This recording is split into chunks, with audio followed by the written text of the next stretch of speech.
Mukhang may pinaglalaanan ka ng atensyon mo rito and parang naggi-give in ka dito sa klase ng sitwasyon na ito. Maybe meron kang ka-deal dito na parang you give hindi naman too much of your time, pero posibleng dumating ka sa gano'n? But this is you, you make sure na naglalaan ka ng time at nag-e-effort ka in this type of situation or for this person that you're dealing with. Yan. So kung ano man ito, parang ginagarantiyan na may success dito sa connection na ito. But that is something here na parang hindi mo pa alam at hindi ka sure.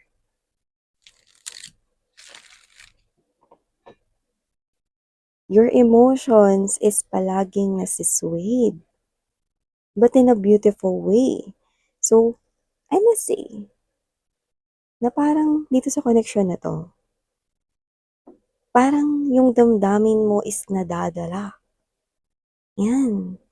But you're maintaining your distance with this person, there's a distance here. 'Yan, ano kaya yun?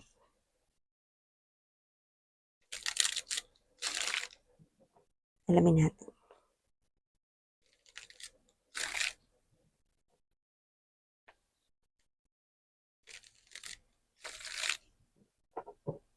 Okey.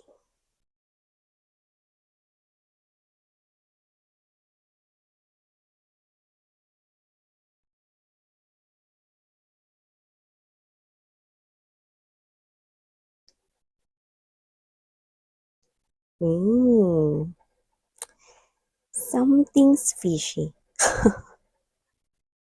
Something's fishy agad, 'yan.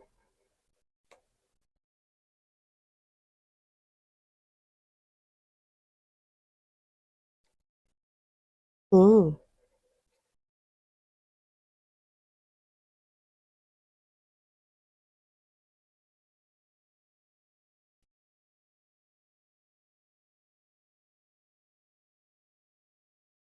ayun naman pala 'no, yun naman pala mga babes.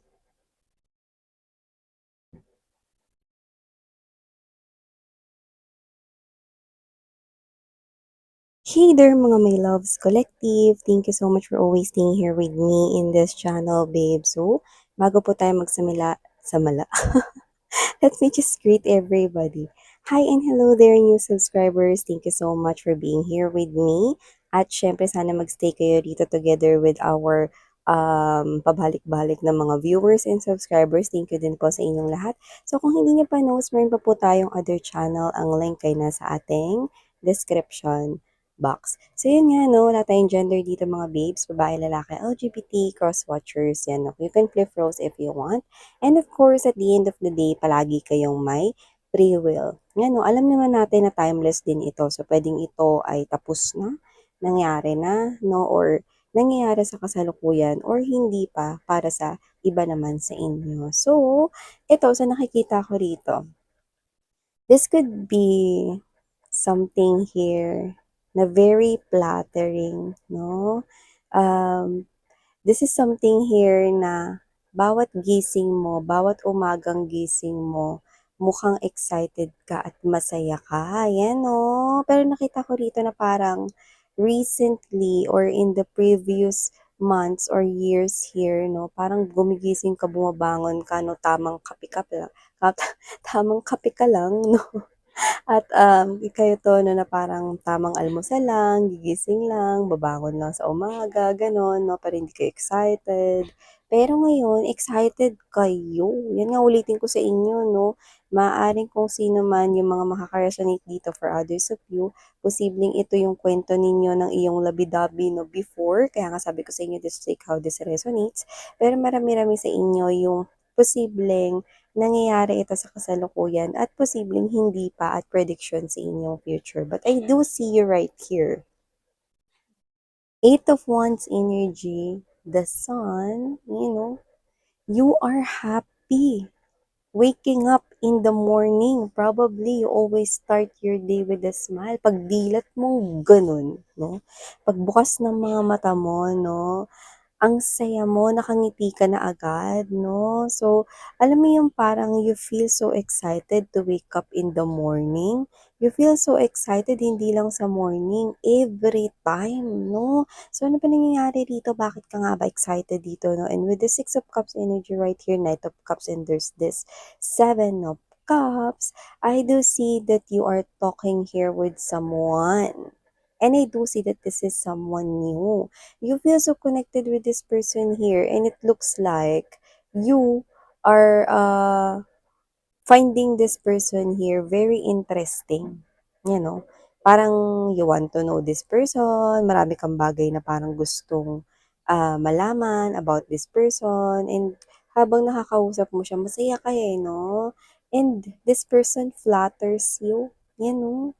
And with this soulmate vibe or soulmate energy, parang this is you, parang you already found a friend inside this person here.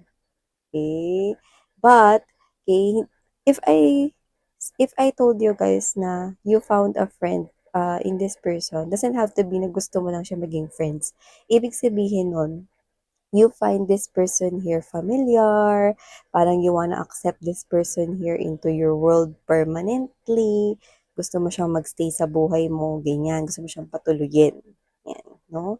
So, I think this is a new person here, kakarating lang niya, or paparating pa lang siya rito, but you are talking with this person here online, no, sa advanced technology, gamit yung mga cell phones, yan, no, whether it's text messages, phone call, or maybe video call, no, or any social media platforms, Messenger, Instagram, Telegram, mga ganyan, Viber, email. So, I do see that you are excited to wake up in the morning and you feel so energized, no? Pagdilat ng mata mo, check mo na agad yung phone mo kung nag-message tong person na to sa'yo or nag-reply siya sa'yo, no? Yan.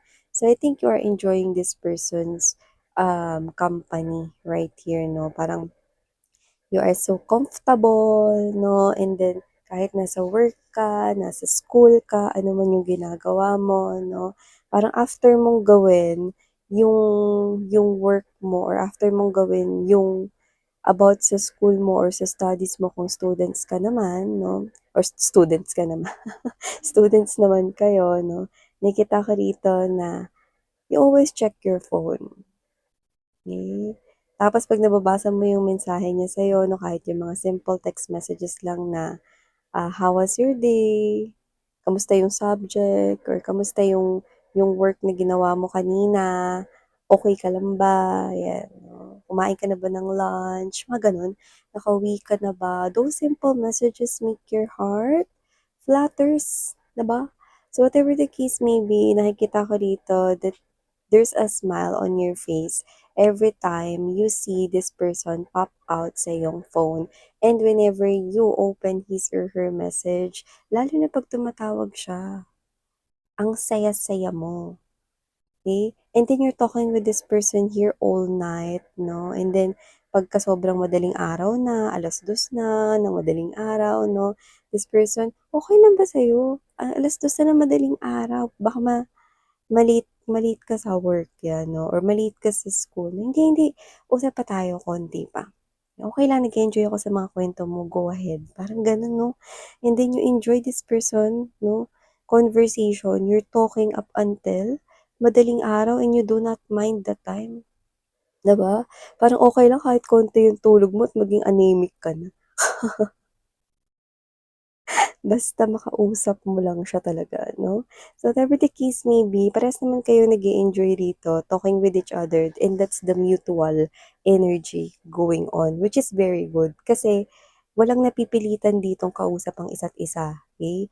Palaging parehas may kusa 'no, may kusa kayo rito 'no na i-message ang isa't isa, i-text, tawagan, even though this is a new connection right here, 'yan. But ito na yung nagiging issue dito, 'yan. Ano ba yung nagiging issue na 'yan, Miss 'yan? Kasi nakikita ko rito, we have here the Hanged Man, the Knight of Cups energy, the Two of Wands, and the Temperance. So what does that mean? That means someone here starts to be impatient, no? Impatient. Ibig sabihin parang medyo meron na rito yung nagiging mainitin, 'no? Paanong gano'n, 'no? Eto na, 'no? Dahil matagal na kayong nag-uusap at puwedeng ilang linggo na rin kayong magkausap, 'no? Nakikita ko rito na someone here, either you or him or her starts to be impatient, 'yan, 'no? This person here, kung kaya niya na parang kunyari ikaw, noon after ng ginagawa mo saka mo palang titingnan yung phone mo or ite-text back siya or iko-call back 'no. Pero kayo ito na ngayon na parang nandito na kayo sa energy na na kahit may ginagawa kayo, tinitingnan niyo na yung phone ninyo 'no, parang kahit na kaka-reply niyo lang 'no, parang iniintay niyo na agad na mag-reply siya sa inyo 'no or respond siya or tumawag 'no. So, you start to feel impatient, 'di ba? So, parang, "Ano ba 'yan, hindi pa siya nagre-reply." 'Yan. Kaka-text mo lang, 'di ba? Or parang ilang minuto pa lang, 'tsaka working hours pa or oras pa ng school 'no, working man kayo or studying 'no, eto na parang meron dito na, ba't di pa siya nagre-reply 'no? Parang meron ditong excited pero at the same time, parang nagmamadali, naiinip, 'di ba? So I do see, parang iba na 'yan, 'di ba? Parang iba na yung nararamdaman mo, parang Parang parang iniisip mo, kayo na kahit hindi pa, 'yan. Kasi kayo ito na parang bigla na naging mas seryoso sa koneksyon na ito, 'yan. So, parang kayo 'to na naiinip kayo, at the same time parang gusto niyo kayo na yung tumawag agad-agad pero alam mo na working hours pa, studying hours pa 'no, pero kayo 'to na parang pagdating ng lunch 'no, yung tamang time talaga to chat or to talk 'no, or 'pag nakauwi na kayo sa house 'no, 'pag tumawag kayo hindi niyo rin naman magawa na parang sabihin or kung siya man 'to na baliktarin niyo na lang, hindi niya rin naman magawa na sabihin na, "Bakit ang tagal mo mag-reply?" 'Di ba? Or baka yung iba sa inyo 'no, may pasimple sinasabi, "Alam mo kanina hinintay ko yung reply mo 'no," yung ganyan 'no, pero ayaw ninyo masyadong maging obvious dito. 'Yan 'no, with the Four of Swords energy 'no, wala pa kasi yun dun sa energy na parang nagliligawan or courtship or meron dito na parang, something na puwede mo ritong sabihin na there's really something going on 'no, but you do feel the same, 'no. Kaya lang kasi mga babes 'no, meron at meron talagang mauuna na parang nagiging seryoso 'no, lalo sa koneksyon na ito 'no. Pero sinusubukan at pinipili na maging kalmado parang hindi ako puwede magpahalata na gusto ko na siya, 'yan 'no. So you are now asking your friends advice 'no, and I think you are also talking about this guy or about this woman with your friends 'no, na parang, "Uy, alam ninyo meron akong nakilalang guy or meron akong nakilalang, girl and masaya lang ako pagkausap ko siya, 'yan 'no. Parang kayo 'to na kinukuwento niyo na rin siya sa iba, sa family members ninyo, sa mga friends ninyo 'no, and you're trying to observe yourself na parang parang iba na yung nararamdaman mo kasi nagsisimula ka na ritong parang magselos in a way na siguro kung nagkita na kayo at nakita mo siya 'no, puwedeng, after ng work 'no, ah sinundo niyo siya or sinundo niya kayo 'no, and then meron dun na parang kasama siya 'no, pero katrabaho niya lang yun 'no, you start to feel jealous, pero you're just friends, 'di ba? Friends pa kayo dito wala pa ritong parang confirmation na, kayo na 'no or parang naguguluhan kayo, di niyo pa alam kung ano talaga yung status ninyo dalawa rito. Pero nakikita ko rito parehas kayo nag-e-enjoy 'no, sa pag-uusap rito 'no. And actually, I will get straight to the point 'no, parehas kayong nagfi-flirt sa isa't isa. And you both love that. Parehas kayong gumigising sa umaga excited and with a smile on your face. Pero parehas rin kasi kayong nag-o-observe sa mga kinikilos ng isa't isa. You know? So parang nagho-hold back pa kayo a little bit kasi nga maybe this is just a new connection right here and you do not want to scare away this person, no? Dahil nga baka sabihin ng isa't isa na baka ano siya, masyado siyang demanding or masyado siyang controlling, no? So, ayaw ninyong gano'n and siya gano'n din, no? Kaya parehas kayo rito na nagiging patient about this connection here, you know?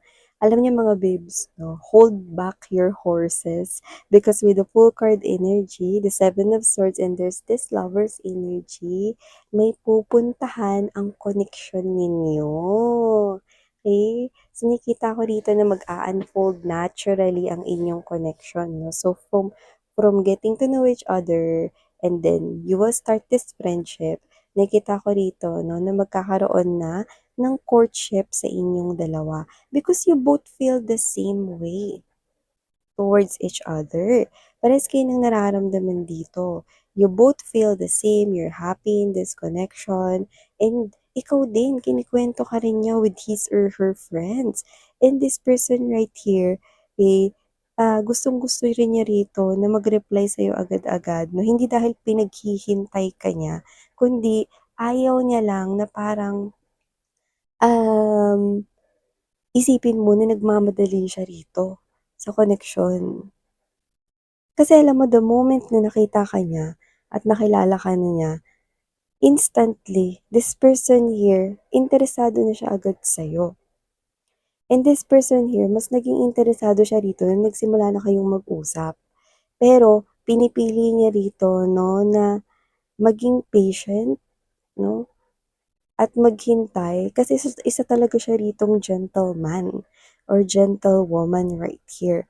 Okay, this person here is also feeling yung parehas mong nararamdaman at parehas rin yung sintomas ninyo na parehas rin kayo naghihintay sa messages ng isa't isa. Okay? But there's a right time for that very awaited moment.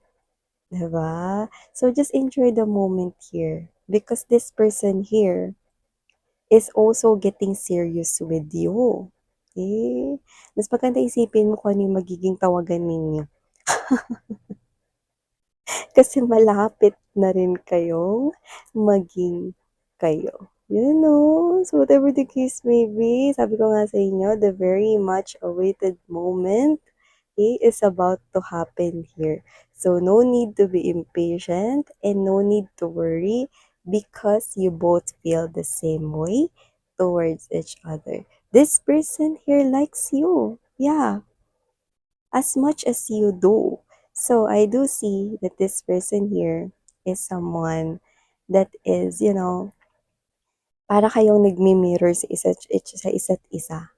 Your feelings, yan din yung feelings and emotions niya. Okay? So, gano'n din, nagseselos din siya whenever there's someone around you, whenever nagkikwentuhan kayo dito, no, and then mention dito yung ibang names ng boys or girls na katrabaho lang. Yeah, you feel jealous, both of you, but you're hiding it. Kasi it's not yet the perfect timing or the right time. But, meron ditong love and relationship connection that is about to bloom between the both of you. Okay? So, nakikita ko na malapit ng maging kayo. So, yan, no, mga babes, no, hayaan nyo lang na paglapitin kayo rito naturally. And, ano man itong mga nararamdaman mo, magbubunga rin yan. Yan, no? Magbubunga rin yan. Kaya naman, enjoy the moment with this person kasi parehas din naman kayo ng feelings at emotions. So yeah, these are all the messages we've got right here for you, sweetheart. Muli ako po si Yan. Thank you so much. Sarang Heyo Love and Light. Annyeong.